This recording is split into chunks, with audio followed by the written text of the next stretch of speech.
Sinar Berita Indonesia, sidang di pengadilan ricuh. Pengacara Rasman Arif Nasution datangi Hotman Paris Hutapea dan nyaris adu jotos. Diketahui, sidang kasus pencemaran nama baik yang mempertemukan dua pengacara kondang, Hotman Paris dan Rasman Nasution di Pengadilan Negeri Jakarta Utara, Kamis, 6 Februari 2025, diwarnai kericuhan.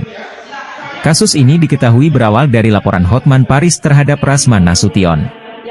Sementara, terkait ricuhnya sidang, berawal saat Rasman Nasution yang berstatus sebagai terdakwa tiba-tiba mengamuk saat sidang berlangsung.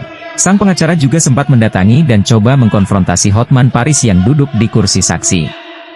Hal ini dipicu dari keputusan majelis hakim yang menetapkan persidangan secara tertutup. Rasman Nasution langsung memberikan protes menyatakan keputusan tersebut tidak adil. Pengacara kontroversial itu mengklaim bahwa bukti chat antara Iklima dan Hotman Paris sudah banyak beredar ke publik. Rasman meminta persidangan berlangsung transparan dan bisa disiarkan langsung oleh awak media. Namun majelis hakim tetap teguh dengan pendiriannya dan tegas menolak permintaan Rasman. Majelis hakim akhirnya menskors persidangan hingga situasi kembali kondusif.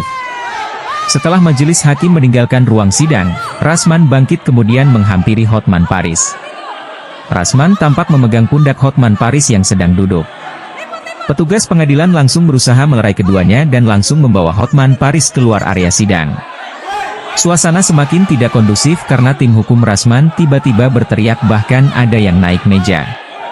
Suasana ricuh saat sidang dugaan pencemaran nama baik Hotman Paris versus Rasman Nasution di PN Jakarta Utara, Kamis, 6 Februari 2025. Rasman terus menyerukan permintaan agar sidang digelar secara terbuka.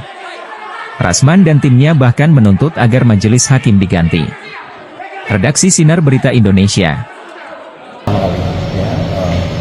Setelah diperiksa identitasnya, kemudian dia sumpah, kemudian Ketua Majelis Hakim menjelaskan bahwa persidangan itu dinyatakan tertutup untuk umum khusus untuk Pak Hotman Paris, ya, karena sudah dipelajari oleh Majelis Hakim dalam musyawarahnya itu bahwa isi berita acara itu mengandung sesuatu hal-hal yang tabu untuk didengar dan juga tabu untuk dilihat apabila di persidangan, sehingga dinyatakan tertutup untuk umum. Nah, mulai dari situlah, ya, dari situlah terdakwa penasihat hukumnya melakukan hal-hal yang tidak perlu terjadi di persidangan. Ya, sebenarnya kalau memang keberatan kan ada ruangnya, ya, ada ruangnya, nanti bisa juga mau dilakukan pembelaannya.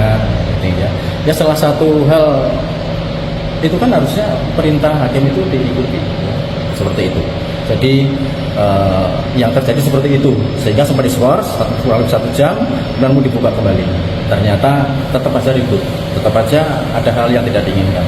Sebenarnya nggak perlu terjadi hal itu, ya, apalagi kan terdakwa ini kan ya lawyer lah, pengacara, ya, kemudian di persidangan seperti itu, ya, sebenarnya kalau ya nggak perlu terjadi lah.